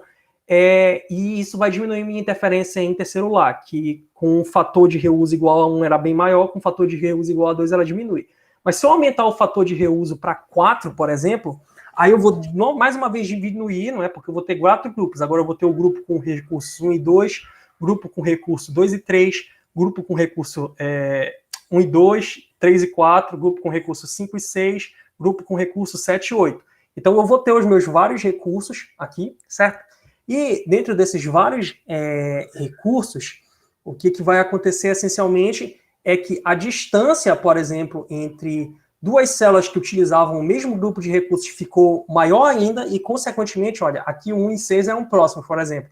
Agora 1 e 6 não são mais tão próximos. Consequentemente, eu diminuo minha interferência intracelular. Mas para fazer isso, eu tive que diminuir o número de usuários que eu podia atender dentro de cada célula. Existe um trade-off bem aí quando você está projetando a rede nesse caso. Lembrando que esses recursos podem ser qualquer coisa. Eles podem ser uma frequência, eles podem ser um código, eles podem ser uma sequência piloto ortogonal, entre outras coisas, dependendo do sistema de telecomunicação que você está considerando. Tá bom? E falando, como eu falei anteriormente, eu disse que a capacidade em sistemas celulares é calculada por aquela equação que eu apresentei para vocês, que é basicamente a equação de Shannon, certo? Só que, essencialmente, para a gente bem aqui, a gente tem que considerar também o uso do canal para a capacidade final, porque a equação de Shannon ela vai acabar fornecendo para a gente a unidade em bits por uso do canal. Então, como a gente vai otimizar uma determinada largura de banda em hertz, acaba sendo para a gente geralmente uma unidade em bits por segundo por hertz, certo? E a gente acaba tendo que multiplicar isso por uma largura de banda em hertz para obter uma capacidade que seja, por exemplo, em bits por hertz, que é geralmente a capacidade que a gente está acostumado a ver por aí. Você tem uma internet de 200 megabits por segundo, em bits por segundo, não bits por hertz, mil perdões, não sei onde eu estou com a cabeça hoje. Então, continuando, espero que eu não tenha confundido vocês, bits por segundo, tá bom? Essa capacidade de uma rede móvel, ela no fim das contas vai ser modelada por isso, que é basicamente a equação da capacidade de Shannon vezes a sua largura de banda bem aqui de transmissão, certo? Sendo que isso aqui é dependente de múltiplos parâmetros, tá bom? Por exemplo, como é que eu posso aumentar essa capacidade final bem aqui? A primeira forma e mais simples é aumentar a minha SNR, certo? Quando eu aumento a minha SNR, que querendo ou não está inclusa dentro da minha SINR, eu aumento essa capacidade. Essa capacidade pode ser enxergada como esse retângulo, como esse paralelepípedo aí, onde cada lado é igual a um desses parâmetros aí que eu apresentei, certo? Sendo um dos lados igual à densidade de célula, a densidade média, a densidade de célula média, certo? Porque o que ocorre é, como eu falei anteriormente, bem aqui, quando você divide a sua área em células, você aumenta a SNR do usuário, certo? E se você deixar a área cada vez menor, você vai aumentar cada vez mais a SNR, tá bom? Isso é o que a gente chama de densificar o sistema, ou seja, verificar qual é a densidade de células, você está aumentando a densidade de células, você está aumentando a SNR, e, consequentemente, você está aumentando a capacidade também, tá bom? Outra forma de melhorar a capacidade em sistemas celulares é melhorar a eficiência espectral. Para fazer isso, você vai ter que melhorar todo esse termo bem aqui, que é basicamente a equação da capacidade de Shannon lá que nós falamos anteriormente, que vai dar a capacidade por unidade de canal que você vai ter, certo? Por unidade de uso do canal. Para melhorar isso, você tem que reduzir as interferências, por exemplo, tá bom? O ruído, geralmente, ele é aditivo, então você não tem tanto como trabalhar com ele, mas você tem técnicas para diminuir a interferência, mas também tem técnicas para combater o ruído. MIMO é uma delas, tá bom? Mas, de certa forma, você tem como melhorar a eficiência espectral. É geralmente aqui que MIMO entra, ele é capaz de melhorar a eficiência espectral. A gente chama isso aqui de eficiência espectral porque geralmente é a unidade por uso de canal, que geralmente é, como eu falei, é bits por segundo por hertz, que vai multiplicar a banda em hertz, certo? E, por fim, uma última forma de melhorar a capacidade do canal é aumentando a largura de banda que você está utilizando, ou seja, aumentando o seu uso de canal, tá bom? Então, você também pode melhorar dessa forma, tá? Apesar de geralmente ser nosso desejo aumentar aqui, porque é aquilo que o professor João falou anteriormente, geralmente a gente tem uma coisa e a gente quer colocar o máximo de informação possível sem mudar muito como é a coisa, certo? Eu não quero ter que aumentar o uso do meu canal, por exemplo. Fazendo o mesmo uso, eu quero ser capaz de colocar mais informação, tá bom? Mas, essencialmente, essas são as 3 formas de melhorar a capacidade de um sistema de comunicação. Sendo que, para a evolução que vai existir para os sistemas de 5ª geração, todas essas áreas, seja a densidade de células, seja a eficiência espectral, seja a largura de banda, elas vão ter que passar por algum tipo de aumento para a gente ter um aumento na capacidade. Mas aqui, provavelmente, vai ter que ter um aumento mais massivo é a da eficiência espectral, porque a banda que o sistema utilizou já vem aumentando, certo? E a densidade de células, ela também já está chegando num ponto limite, por assim dizer, tudo bem? Então, Até aqui, há alguma dúvida? Vocês entenderam por que a capacidade é delimitada por esses fatores, a ideia das redes celulares e assim sucessivamente? De boa para mim. Tá, tranquilo então. Então, agora eu vou falar de mais uma coisa. Até então, eu apresentei para vocês a ideia da perspectiva de rede celular, onde eu sou limitado por cobertura. Como assim eu sou limitado por cobertura? O que eu tinha era aquela rede de mundo que tentava cobrir uma área gigantesca, eu dividia ela em sub-áreas para melhorar minha SNR. Ou seja, uma limitação de cobertura. Eu quero que o meu sinal chegue com uma determinada qualidade até o meu usuário, certo? Mas esse não é o único tipo de limitação que você vai ter em redes celulares, certo? Muitas vezes você tem limitações que elas já vão ser limitações que vão existir por capacidade, certo? O que ocorre? Essa estação base que vai estar cobrindo, por exemplo, a célula onde está meu mouse bem aqui agora, ela vai ter uma determinada quantia de recursos ou como eu falei, uma determinada quantia de recursos para atender uma certa quantia de usuários, certo? Se os recursos que ela puder alocar ultrapassarem a demanda de dados que ela tem que atender, certo? Se a demanda de dados ultrapassar os recursos que ela pode fornecer, por isso que eu quis falar, tecnicamente ela vai se sobrecarregar e ela não vai mais conseguir atender o usuário com qualidade. Uma forma de resolver isso é densificar o sistema. Ou seja, aqui vocês vão prestar atenção que eu densifiquei o meu sistema, ou seja, eu aumentei o número de células por quilômetro quadrado, não porque eu queria melhorar minha SNR. Não, foi simplesmente pelo fato de que eu cheguei em um limite de capacidade e eu tive que aumentar o número de células, certo? Porque senão eu não ia mais conseguir fornecer uma capacidade boa, tá bom? Então, a ideia que eu estava apresentando antes era redes limitadas por cobertura, mas é bom ter em mente que redes celulares também podem ser limitadas por capacidade. Só que se a gente for considerar essa limitação por capacidade, às vezes existem pontos problemáticos, onde você tem um tráfego de dados muito forte lá, ou só no horário específico, ou só no lugar específico, certo? Que às vezes eles poderiam acabar debilitando toda a sua rede, entendeu? Ao invés de ficar continuamente densificando o seu sistema para atender só esses pontos problemáticos, por exemplo, o que faz mais sentido é, por exemplo, colocar estações bases de pequeno porte que vão ficar responsáveis só por atender esses pontos problemáticos, que aqui eu estou chamando de hotspot, entendeu? Então, essencialmente, isso forma a arquitetura básica atual de uma rede celular. Uma rede celular, atualmente, ela é composta de duas camadas, ou dois tiers em inglês. A camada de cobertura e a camada de hotspot, certo? Ou coverage tier, que é a camada de cobertura, e hotspot tier. A camada de cobertura, ela é responsável por fornecer serviço a qualquer momento, em qualquer lugar. Ou seja, não importa o que está acontecendo, a camada de cobertura vai ter que te atender. Já a camada de hotspot, ela é responsável por fornecer alta capacidade em regiões problemáticas, certo? Sendo que a camada de hotspot, em algumas aplicações mais atuais, ela já está ficando até móvel. Existem aplicações por UAV, por exemplo, onde surge um hotspot temporário, você utiliza um veículo aéreo não tripulado, com uma estação base de pequeno porte, para voar até lá, certo? E atender a comunicação naquele local que está problemático agora, certo? É só um exemplo de aplicação de uma outra tecnologia dentro da camada de hotspot. Mas, alguém vai fazer um comentário? André, foi eu. Só um comentário a respeito disso. Essa ferramenta, no caso de utilizar os hotspots, é aquelas que as pessoas, os técnicos, os engenheiros, no caso, utilizam em, por exemplo, assim, em shows, onde tem uma grande quantidade de uso de dados em uma determinada região, e aí é instalado um hotspot para fazer essa, como posso dizer, para cobrir essa região por aquele determinado período, seria mais ou menos isso também? É uma das aplicações que pode acontecer, mas no caso esse seria um hotspot temporário, por exemplo, certo? Mas eu vou continuar e tu vai entender mais, porque aqui eu vou dar exemplos, por exemplo, onde cada tipo de estação base é aplicado, entendeu?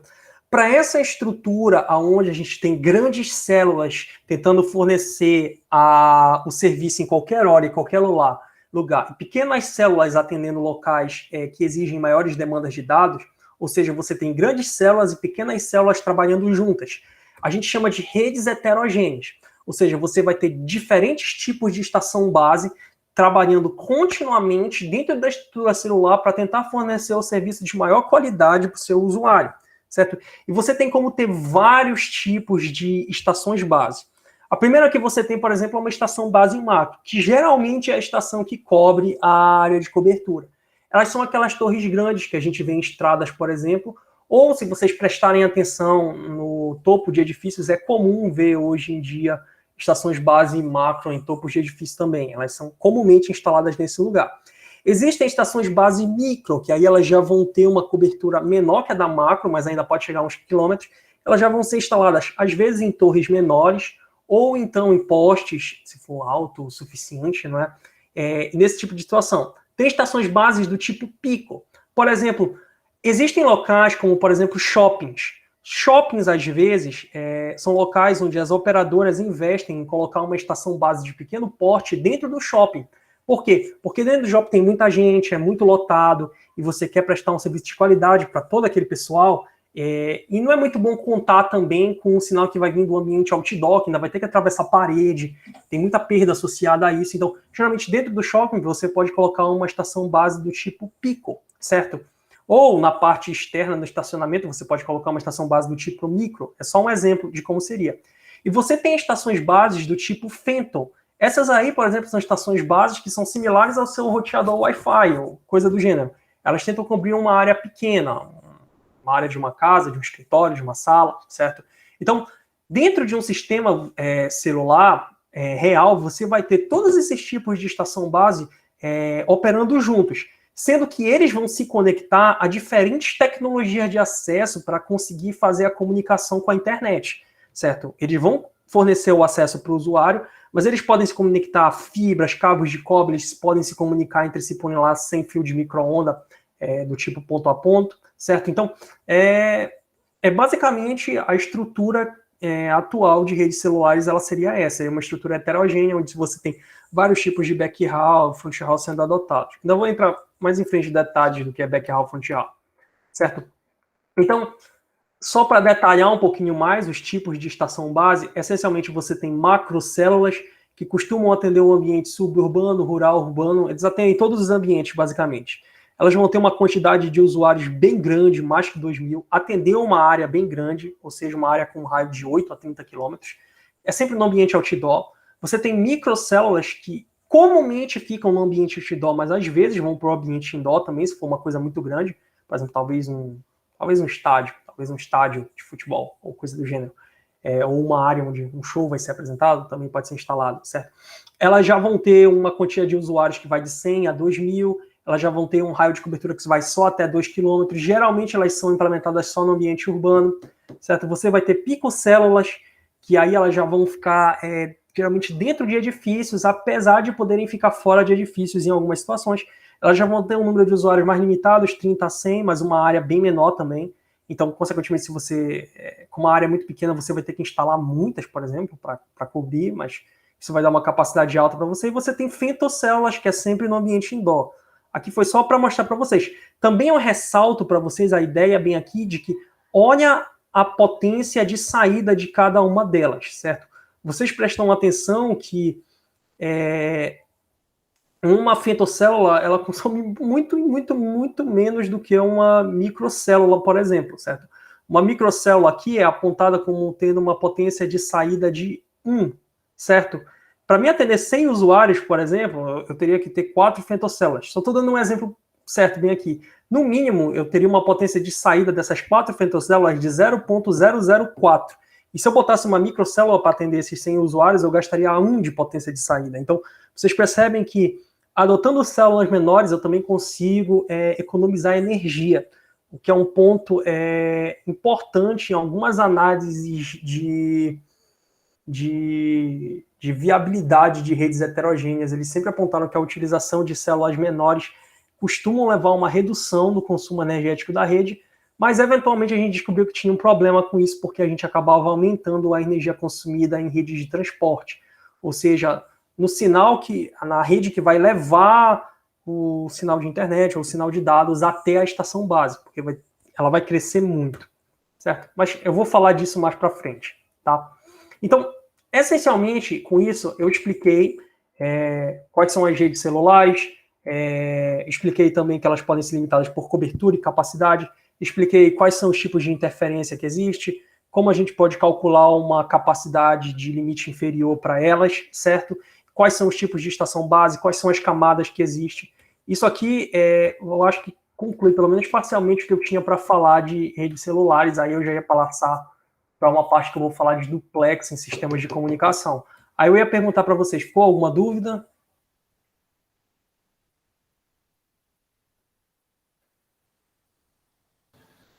Não, tá tranquilo para mim. Beleza, então. Então, certo. Aqui, eu quero só ver, baseado no tempo que eu tenho. Tá, beleza. Tô só vendo aqui, baseado no tempo que eu tenho. Beleza. Tá. Então, pessoal, o que é um duplex? Alguém sabe? Agora que eu já postei, eu ia fazer a pergunta do que era. O que é um duplex? Bom, um duplex, ele é um sistema de comunicação onde duas partes ou dispositivos podem se comunicar entre si em ambas as direções. Sendo que você tem o que a gente chama de half duplex e tem o que a gente chama de full duplex. Ou seja, você pode fazer a comunicação em ambas as direções, certo? O half duplex é porque essa comunicação em ambas as direções ela pode até acontecer, mas ela não pode acontecer simultaneamente. Ou seja, num determinado tempo tu está fazendo uma, e no outro tempo tu está fazendo outra. Geralmente, o duplex, que é geralmente chamado de half duplex, é o duplex por divisão de tempo, tá bom? Que é o que a gente chama de TDD. Mas a gente também tem como fazer o duplex simultâneo, certo? Que é o que a gente chama de full duplex, ou seja, existe comunicação em ambas as direções simultaneamente. E geralmente, uma das técnicas que a gente faz full duplex é fazer duplex por divisão de frequência, tá bom? Tá, duplexação, mas é duplex, tá bom? O duplex na frequência, que é o FDD, ele vai utilizar a ideia de que a transmissão e a recepção dos sinais em um terminal de rádio, elas são realizadas simultaneamente usando duas frequências diferentes. Então, seria mais ou menos como se você tivesse um sistema onde você pudesse falar ao mesmo tempo, porque você está operando utilizando duas frequências diferentes, certo? Então, eles têm como se comunicar simultaneamente. E é necessário, na maioria das vezes, uma banda de guarda entre a frequência de uplink e de downlink, porque devido às características de canal, o sinal de um pode acabar vazando para outra, certo? Downlink é o sinal que você vai ter do transmissor para o receptor. Na verdade, se você chegar na perspectiva de uma rede celular, o downlink é o sinal que sai da estação base para a unidade móvel. E o uplink é o sinal que sai da unidade móvel para a estação base. Eu ainda não tinha falado disso anteriormente. Mas, essencialmente, aqui, o full duplex, ou no caso o FDD, ou a duplex por frequência, ele vai ter essa estrutura bem aqui. É assim que você vai fazer transmissão em ambas as direções. Já na duplexação por tempo, a transmissão e a recepção de sinais de rádio, elas são realizadas em tempos distintos e alternados, utilizando uma única banda de frequência. E isso pode demandar um tempo de guarda, tá bom? Essa aqui é mais fácil de imaginar porque tem um famoso exemplo do walkie-talkie, né? O walkie-talkie ele opera só num canal e para você falar com o outro walkie-talkie você não pode falar ao mesmo tempo porque senão ninguém entende nada. Geralmente você fala o que quer e diz câmbio ou repasso ou alguma coisa no final e aí a outra pessoa sabe que pode utilizar o canal e fala novamente em outro tempo. Existe uma comunicação que ela é recíproca, um pode falar com o outro aí, mas ela não é simultânea, certo? Então isso seria a duplexação por tempo e ela demanda tempo de guarda. Então, falando de forma simples, fazendo uma comparação entre os dois tipos de duplex que existe, o que a gente pode dizer? Em termos de uso de espectro, a gente diz que o TDD ele utiliza só uma faixa de frequência, enquanto o FDD ele vai ter que obrigatoriamente utilizar duas faixas de frequência. Outro ponto importante que existe é o seguinte: o TDD ele tem uma assimetria de tráfego que é fácil. O que é essa assimetria de tráfego? Em sistemas de comunicação é muito comum que a gente deseje dar mais downlink ou uplink dependendo da situação. Para a maioria dos usuários, por exemplo, para o usuário comum, aquele que assiste vídeo na internet, acessa redes sociais, entre outras coisas, muitas das vezes o que ele está fazendo só é downlink. Ele faz um upload de um vídeo, de uma foto aqui e acolá, mas ele está na maior parte navegando na internet, baixando conteúdo. Então, seria mais interessante que a capacidade de downlink fosse maior do que a capacidade de uplink. A gente queria que tivesse uma assimetria bem aí. Isso é bem fácil de implementar em TDD, porque você pode dar um tempo maior para o downlink e um tempo menor para o uplink, certo? Mas isso não é tão fácil de implementar em FDD, porque geralmente quando você utiliza uma banda, você acaba tendo uma outra banda, pelo menos na forma como a coisa é padronizada dentro das coisas do LTE, por exemplo, e aí não é tão simples de fazer essa assimetria de tráfego quanto vai para FDD, tá bom? Tem outro detalhe importante, aumento da interferência intercibólica com a distância, certo? Eu ainda não falei, mas o que é a interferência intersimbólica? O que é a interferência intersimbólica, pessoal, é o seguinte, o que ocorre, essencialmente, é que eu posso transmitir vários símbolos, como eu falei antes, certo? Por exemplo, posso transmitir o símbolo -1, o símbolo 1, o símbolo 3, tá bom? Só que o meu canal, como eu falei anteriormente, ele tem multipercurso. Se vocês lembrarem, quando eu tenho multipercurso, eu acabo tendo uma dispersão por causa disso. Então é como se meu símbolo ele fosse prolongado, certo? E o importante disso, por exemplo, é que essa prolongação de símbolo, ela é problemática, porque se eu transmito um símbolo em um determinado tempo e eu tento sincronizar para transmitir outro símbolo em outro determinado tempo, o que vai acontecer essencialmente é que, dada uma distância longa o suficiente, um multipercurso alto o suficiente, um símbolo pode acabar se entrelaçando com o outro e acabar se interferindo. TDD, infelizmente, ele vai ser sensível a isso. E para evitar isso, vai ser preciso utilizar algum tipo de tempo de guarda para você não ter esse tipo de interferência. Ou pode ser necessário, dependendo da distância, dependendo das condições de multipercurso, entre outras coisas, tá bom? Em FDD, geralmente, como você não está trabalhando no tempo, né, você está trabalhando na frequência, geralmente não tem esse aumento da interferência intercibólica com a distância, tá bom? Reciprocidade de canal. O que ocorre é que, quando você está operando no tempo, você está operando dentro de uma mesma faixa de frequência. Então, é como se o seu canal de uplink e downlink pudesse ser o mesmo, dentro de algumas condições a se considerar. Então, uma duplex do tipo TDD, ela pode ser recíproca, tem a possibilidade de ser. Mas do tipo FDD, como o uplink e downlink não estão na mesma frequência, não tem como ser recíproco. Então, o canal de downlink é diferente do canal de uplink. Enquanto nesse aqui, o canal ele pode ter características iguais. Isso é importante para a gente, porque dependendo de que técnica tu vai tentar aplicar para melhorar a tua eficiência espectral, que é o que a gente chama de precodificador, que tu vai tentar direcionar o sinal para o teu usuário, diminuindo as interferências, por exemplo, tu pode ter que estimar o canal tanto no downlink quanto no uplink, ou só num deles. Alguma pergunta? Pode falar, Daivara. Não, André, eu só ia comentar, acho que o professor João falou, né, que como acabou o tempo da aula, seria bom deixar essa explicação, que é um pouco mais complexa, para a próxima, né? Não sei se tu concorda. Eu ia terminar essa tabela. E aí eu ia terminar. Foi quando eu falei, eu vou ver o que ainda dá para me falar. Mas, só para terminar a tabela, pessoal. O TDD tem que ter uma sincronização em fase. Por quê? Porque é aquilo que eu falei. Diferenças de tempo, elas acabam sendo deslocamento de fase. Se vocês lembrarem de Fourier, é basicamente isso, tá bom? E a capacidade, a guarda que você coloca tem um impacto no TDD também, porque parte do tempo não vai ser usado para transmissão nenhuma, enquanto no FDD, geralmente, a banda de guarda que você colocar, tecnicamente, no primeiro momento, não vai ter impacto na capacidade. O resto da aula fica para a próxima aula, certo? Aí eu vou terminar, mas se vocês tiverem alguma dúvida, podem falar comigo, tá bom? Ou com a Dainara ou com o professor João. Esses slides eu acho que eles já estão na área, se não tiverem eu vou botar agora mesmo, tá bom? E a gente continua quarta-feira. Dainara, professor João, se vocês têm... Pessoal, só lembrando o seguinte, tá? Tem 8 alunos na sala de aula.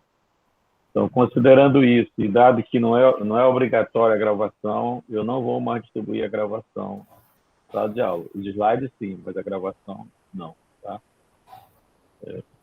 É isso. Mas no caso, professor, essas gravações da aula passada e a de hoje vão estar disponíveis?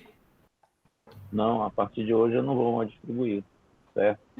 São de A da aula vários aí. passada eu acabei colocando, professor, já hoje. Não, já Mas- estão, já está, certo?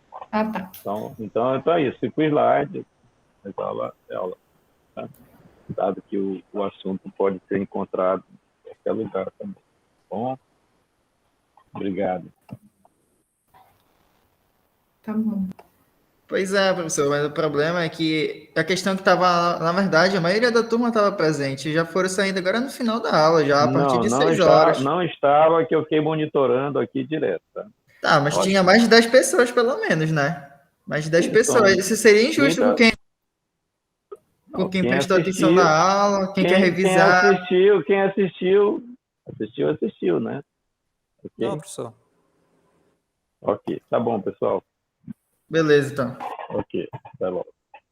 Bom final de semana. Bom fim de semana. Tchau, tchau.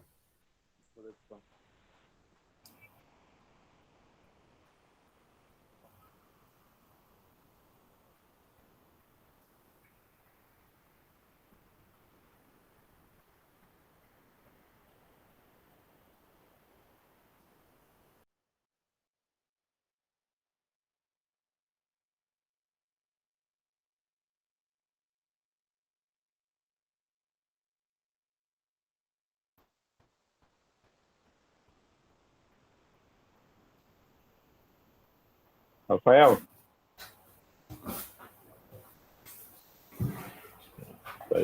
Pronto, só estamos nós aqui.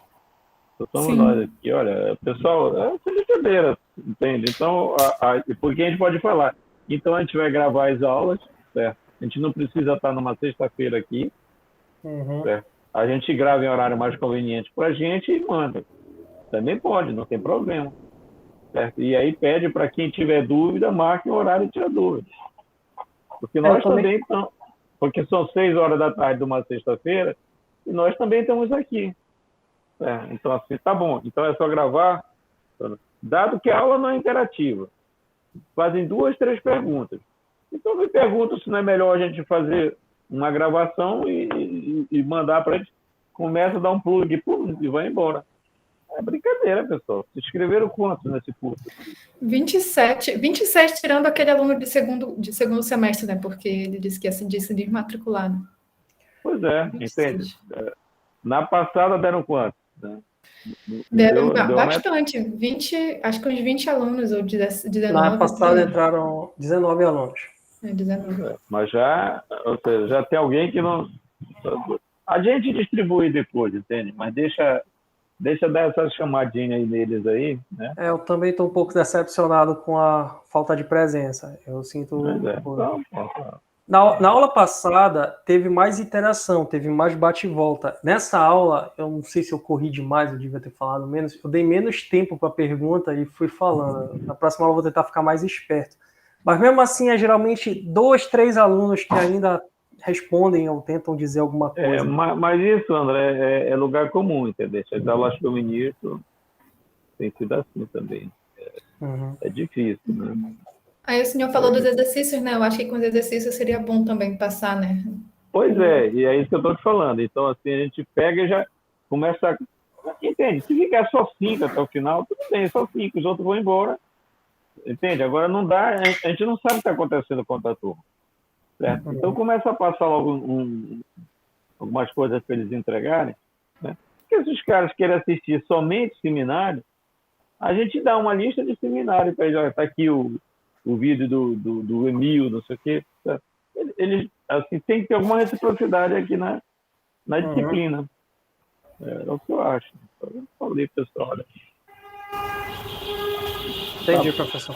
Tá bom, então. Obrigado. Foi muito bom, né? Desculpa ter feito até eu estou tentando ver aqui, parece que não é trivial, né?